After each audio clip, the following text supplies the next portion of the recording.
Right now, we're facing a crisis of international proportion. It's a healthcare crisis, but it's also an economic crisis. It's going to have long-term impact for us. And we're going to see that the biggest impact is actually going to be acceleration of inequality. The systematic way that we have been built is not holding up. The foundation is cracking. Our duties remain the same. The fact that we should not leave anybody behind again. Many organizations have seen what the impact is of a sudden crisis and how we're able to better navigate this crisis today with the help of technology. And that means the reskilling and upskilling of your own workforce. Jobs of tomorrow are technologically enabled, but also extremely human-centered. It's in the ability to work with technology easily. On the other hand, with this new way of working and especially remote work, we see that there is a huge need of emotional intelligence. We have really to invest a lot in people to guarantee their jobs, but also to allow them the mobility they need on an ever-changing labor market. 8 out of 10 of the young people who are in low and middle income countries are going to have to be entrepreneurs. They're going to have to make jobs for themselves. Having creative curriculums and teaching creativity is enabling your learners to have transferable skills, resilience, mastery, collaboration, asking questions, why, how, when. This is what they need in order to thrive in any profession which they choose. The moment you incorporate marginalized segments of society, it changes the product offering, it changes the way that we think about supply chains. When you cater to the margins, the positive externalities in economic terms are pretty enormous. It is critical that leadership understand that the burden of responsibility of driving change starts at the top of the organization, so that corporations can give back to the communities, make them more resilient as we deal with these issues around both economic and racial inequality. We need men and women leading the recovery, because there is no way we can ever think that a world that is led by men is a world that is good for everybody. Now is the moment that we can think about how we use that possibility, the new ideas, the new technology, the new wealth, to really create social systems in which we can all flourish. We have the greatest brains, talent, resources in the world. There's no reason that we can't, and no excuses that it's too hard or too complicated.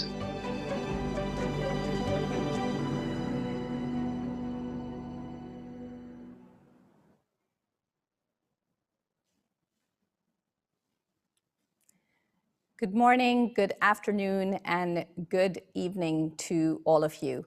Welcome to this closing plenary of the Jobs Reset Summit, a call to action for resetting the social contract. I'm Sadia Zahidi from the World Economic Forum.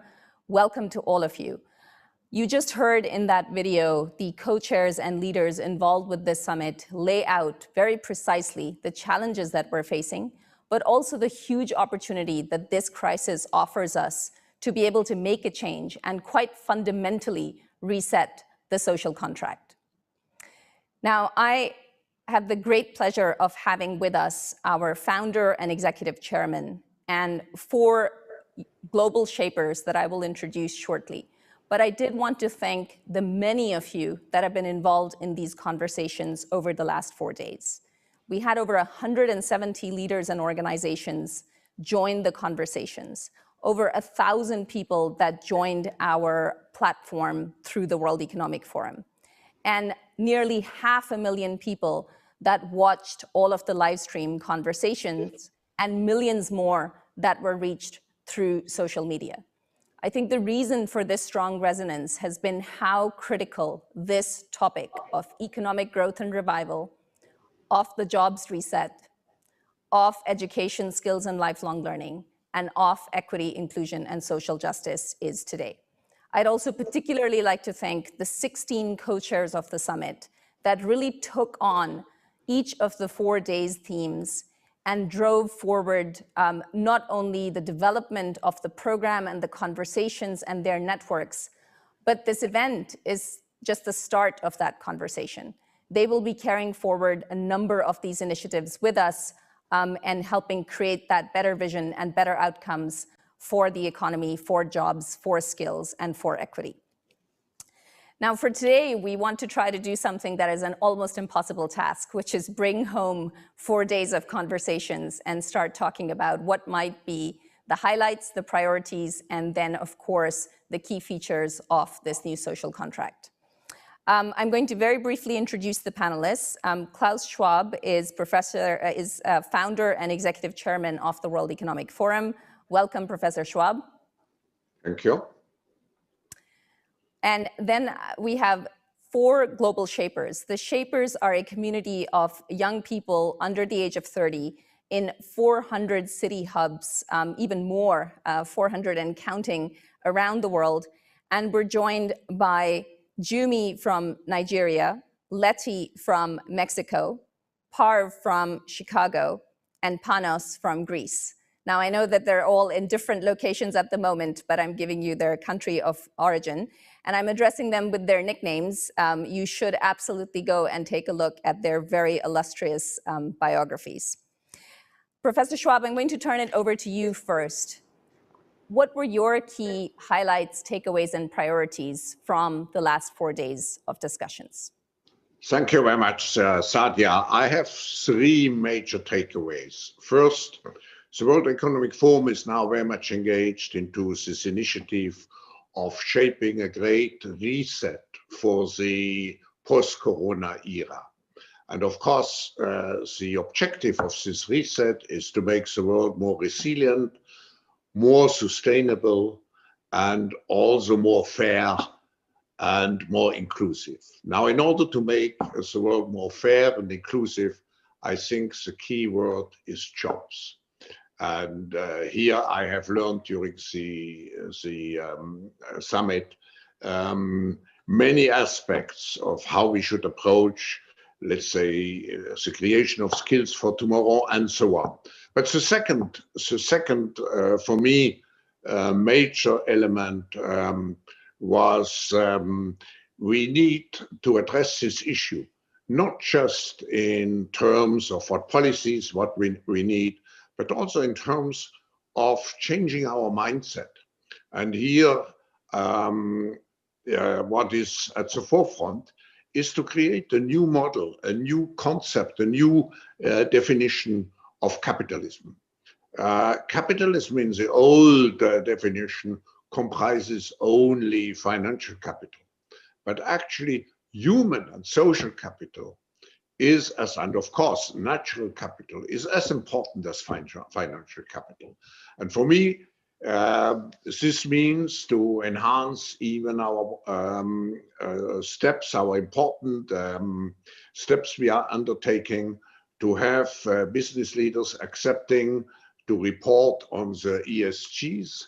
But one of the highlights for me was the launch of the dashboard for a new economy, because it means that governments should also be measured and judged not only in terms of GDP growth, but on the basis of the 4 Ps, prosperity, people, planet, and principles for good governance. And finally, in all the sessions, that's my 3rd conclusion, practically in every session, it was evident how much public-private cooperation is needed. So all those issues cannot be solved by governments, business, or civil society alone. We need collaborative efforts. And I'm very happy that we have 4 global shapers, because it's your world which we are discussing here. And to integrate you into this great reset initiative is absolutely essential. Back to you, Sadia. Thank you very much. Jumi, Professor Schwab just referred to this idea of broadening out beyond GDP and ensuring that as we head towards an economic revival, we are not relying only on the metrics of the past. Now, I know you were following closely the discussions on day one on economic growth, revival, and transformation. Share with us your highlights and your key priorities moving forward. Thank you, Sadia. I think you need sound.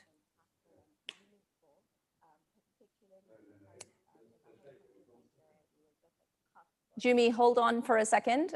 We're just going to try to see if we can ensure your sound is back up.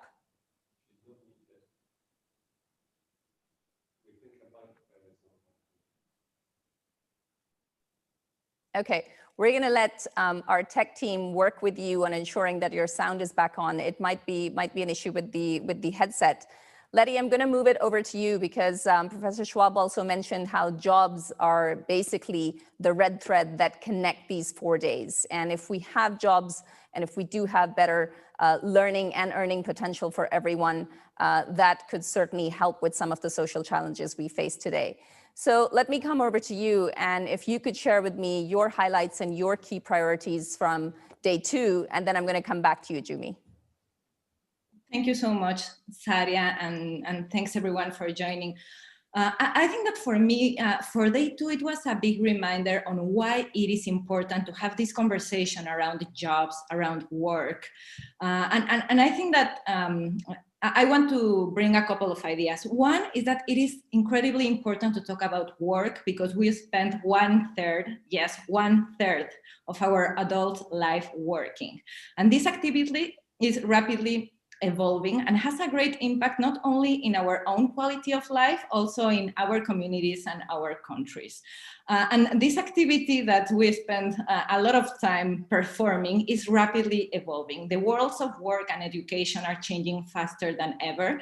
And I think that one of my key takeaways from the second day is that there are multiple forces shaping this change. One of them is, of course, technology. When we talk about the evolution of work, the future of work, we tend to think about technology immediately, but there are also other forces. For instance, Linda Granton talked about how life expectancy is growing and how we have many demographic changes that are also changing the nature of work. We talked about climate change and migration as forces that are also shaping the world of work, and the intersection in these two topics, climate refugees that should also have decent and good job opportunities. And finally, COVID as another imminent force that has shaped how we work. My final thought is that this challenge of the fast evolution of work is so big that one actor alone cannot tackle the challenge. We need really to work on multi-stakeholder collaboration between, of course, the private sector, but also companies looking to support their workforces, technology companies that can map potential job transitions, of course, labor unions that are aware of the impact, and community organizations. And in this last part, the Global Shapers community plays a big role. As co-chair of the Education and Employment Steering Committee, I want to ratify our commitment with the global youth, especially the more vulnerable populations. And we really want to continue as a steering committee to renew our commitment with the goal of strengthening market-ready skills in 100,000 people, while also advocating for more inclusive workplaces. But of course, to actually deliver this reset of the social contract, we need to trust each other, we need multi-stakeholder collaboration, and we need to be willing to adapt. Because I think that my final thought and key takeaway is that the evolution of work, getting ready for the evolution of work is similar to sailing, in the sense that the pessimist will complain about the wind, the optimist will expect that the wind is going to change, and the realist will adjust the sails. And to navigate to a better world of work, we need to be realist, adapt, and work together. Thank you. I think that is great advice for all of us. Thank you. That was very helpful. Jimmy, let me try and see if your sound is working again, and we'll bring you back in for day one and your key highlights and priorities. Unfortunately, we seem to have the same issue again. All right, we're gonna get the tech team to keep working on that, and hopefully we bring you back. Try just one more time. No, unfortunately, that's not working. All right, we're gonna come back to you. I'll come back to you last, so that gives us time to resolve that issue. All right, Parv, you heard from Letty the importance around sort of the future of work, but if we think about jobs being the big red thread, skills are really the currency of this new labor market that we're moving into. So tell us more about your priorities, your takeaways from day 3. So I can speak about day 4 of the summit, focus on equity and inclusion, and then Panos can come back and talk about day 3. So equity and inclusion are so often an afterthought, sprinkled atop existing plans, and our global systems were not designed to work for everyone. It really will take intentional effort to chart a path toward transformational change. And particularly in these times of fear and uncertainty, we have to keep showing up for Black and Brown youth and families, people living in poverty, people with disabilities, immigrants and refugees, women and girls, queer and trans people, and the planet. At the summit today, we heard about the business case for equity and justice, the need to walk the talk, to reimagine public policy processes, to reach those furthest behind the line of opportunity, and to push every person in a position of power to understand our power, privilege, and unconscious bias. I'm very optimistic about the opportunity to reimagine the arrangements and structures that seemed normal, but have really been called into question, and work together to build a more equitable and just society that works for everyone. So my call to action to organizations in the corporate and social sector and in government: we need to move beyond public statements and performative allyship and make diversity, equity, and inclusion a core business priority. How to do that? First, face into the data, the numbers, and the narrative to honor the humanity of those furthest from opportunity. Listen to and work with people most affected by systemic inequities to co-create solutions. This means both improving access to leadership opportunities within your organizations and creating formal ways for community voice and engagement to play a role in decisions beyond just being informed or consulted. Second, institutionalize shifts in policies, resources, practices, and power to the priority populations you value. Conduct regular racial equity impact analyses of internal policies and processes, and proactively work to create an inclusive workplace that works for women and minorities. Hold leaders accountable to real data and metrics, tangible progress. Too often organizations think they're doing enough by creating spaces for training and development, but we know while it's important to prioritize resources to support employees to engage in anti-racism work, diversity training alone won't change behavior. It's all about structural and systems change, not just in your organizations, but in every institution. So we ask everyone to do your part to mobilize and catalyze cross-sector partners to do the same. So in closing, only by shifting power to communities of color can we really create this more equitable and just and inclusive society. So I call on everyone to make a commitment today to do your part to be a co-conspirator for justice. Thank you very much, Parv. I was doing a terrible job of following the appropriate order in terms of our speaking. Thank you for having corrected me, and thank you for coming in with today's outcomes. And I'm not only very proud of all of the work that the Global Shapers are doing, but also the commitments that were made today by a number of businesses around racial justice, around disability inclusion, around gender equality, and around LGBTI inclusion. I think this has been one of the most important achievements at the summit today. So thank you for that. Let me go to you, Panos, and come back to you with the skills-related question. And I know that you've driven forward a very impactful initiative as well. So share with us your highlights and your priorities.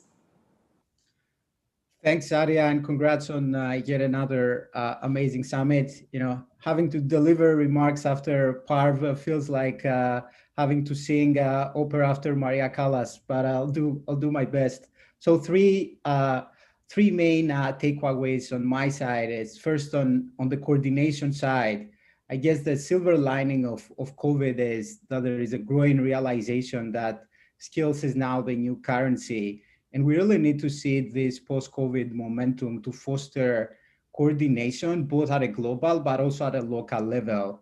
As a society, we are paying a very heavy price for poor coordination efforts, which amongst others, accelerates inequality, hinders all recovery efforts across the board.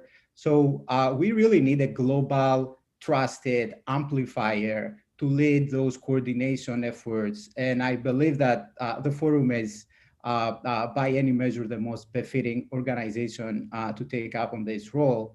But we should not underestimate the local level as well. And a great example is what you just mentioned, the Skills Accelerator that we are jointly launching in Greece. And we are very excited about that, to build on the amazing impact that we had partnering with many of the organizations represented in your summit, like Microsoft, Coursera, LinkedIn Learning, and others, rolling out nationwide employment and skilling initiatives. Now, point number 2 is really about automation and the impact on jobs. So McKinsey recently ran a study looking on jobs, and what came out is no job is fully one thing. You've got to look into the constituent activities and the impact of AI in each one of them to really understand the landscape of risks and opportunities. So the pattern that has emerged was that obviously we're going to have jobs gained, jobs lost, jobs changed, but the delta between jobs gained and jobs lost will be positive eventually, which is a good thing. Now, the tricky part is how we manage the transitions. The share of jobs and occupations that can be fully automated in terms of all of their constituent activities is actually relatively small, and it will remain so. So how we're managing those transitions in terms of job change. Here at Stanford Institute for Human-Centered AI, we do a lot of research on how to design those new generation of deep technologies, having human at the center. So design those technologies to augment and complement versus replace humans, in particular, given the 100 million or something new tech jobs projected to be needed, as your team announced yesterday. Third point and final on my side is really about empathy. So in those very trying times, whereas institutional alignment and action is of course critical, we should not forget of the importance of empathy, and not only as a soft skills.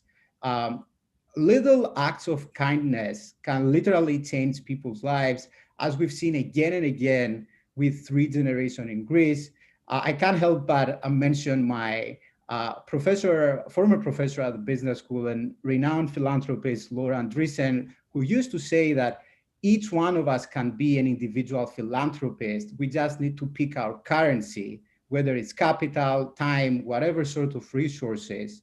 So make no mistake, wherever you live, there is a civil society organization out there that needs you. We are talking about skills. We've seen again and again across the world that the lack of social capital is a huge barrier to opportunity, in particular for youth.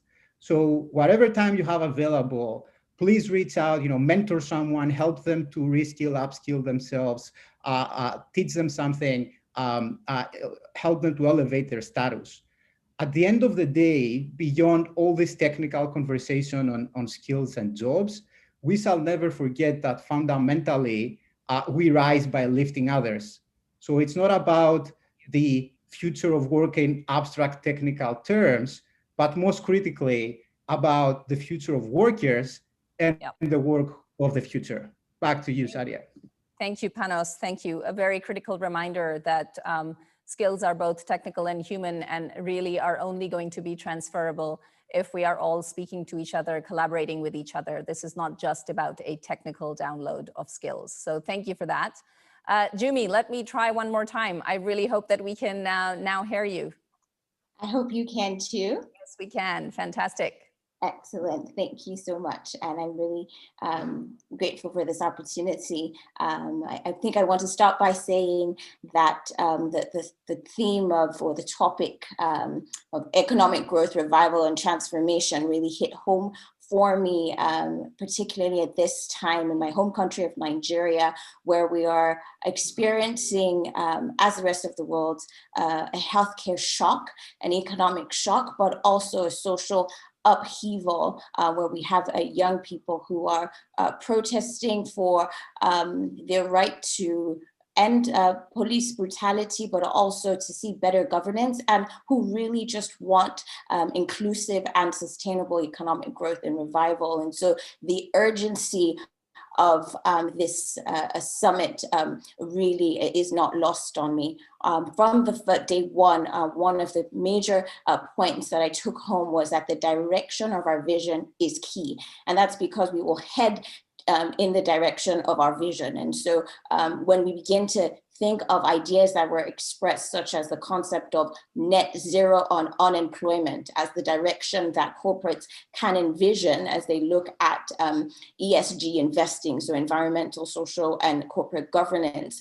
That's a concept that we need to really take to heart and ensure that we're heading in that direction. Our eyes must really aim for a net zero on unemployment. And so as Panos was speaking about upskilling not being an abstract concept, that really hit home for me.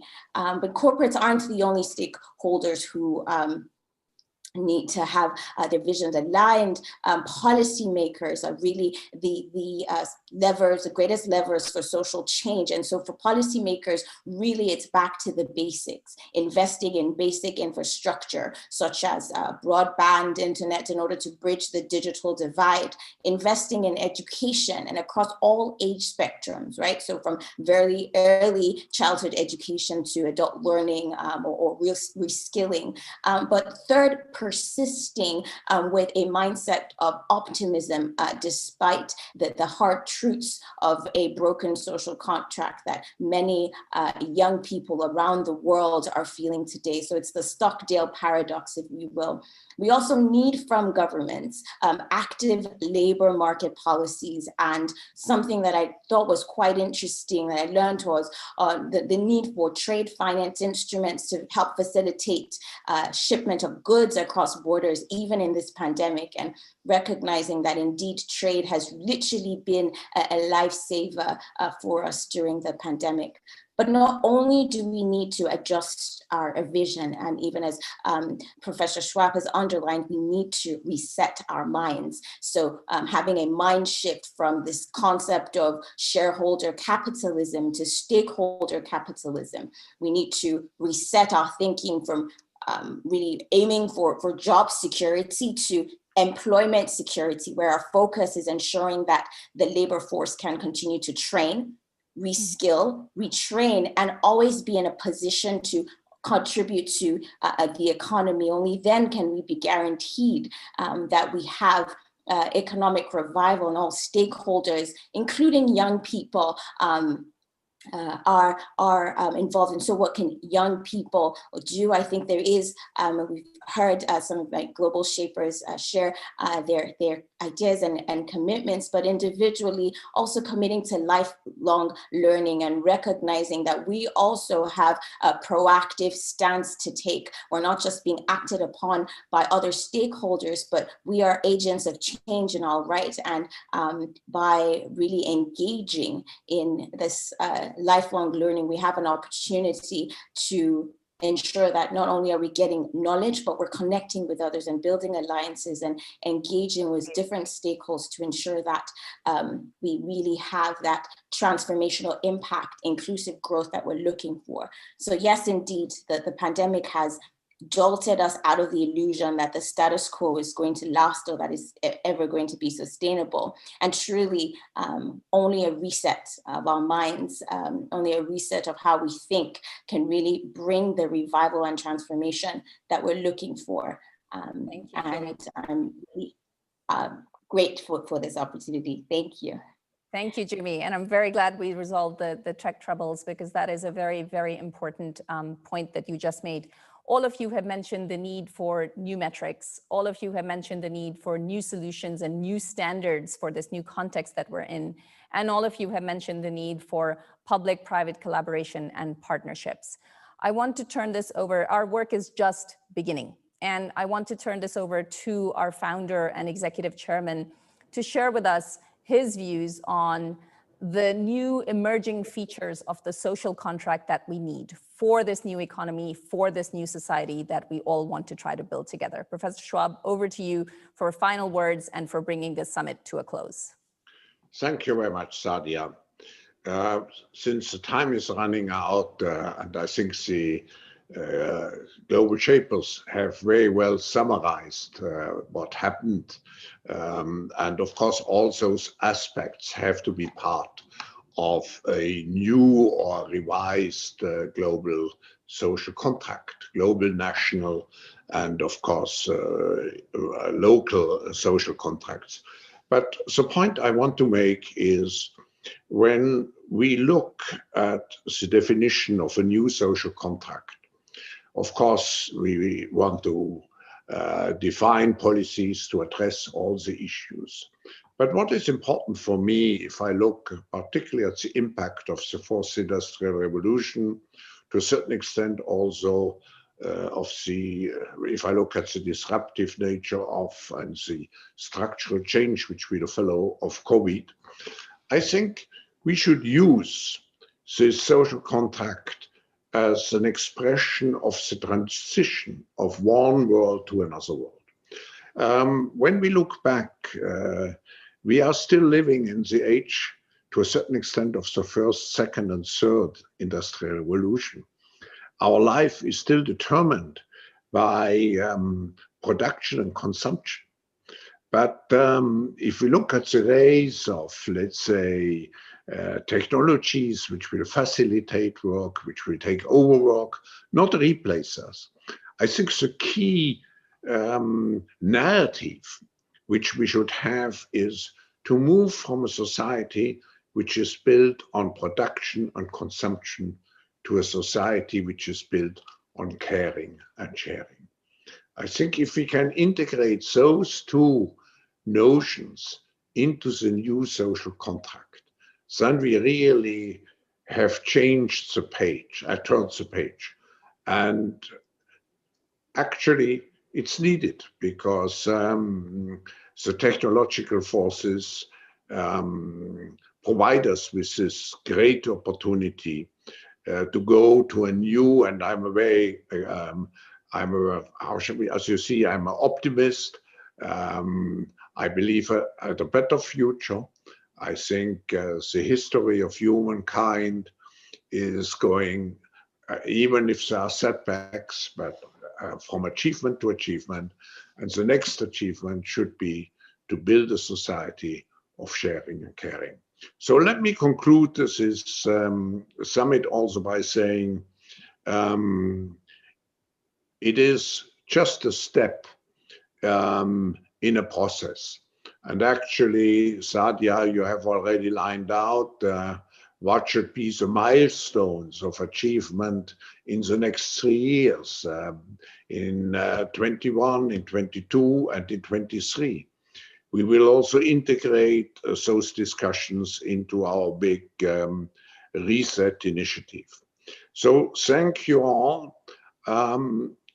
You have already given also thanks to the shapers. I would like to join you in appreciating to have you in the final session. I think it's symbolic.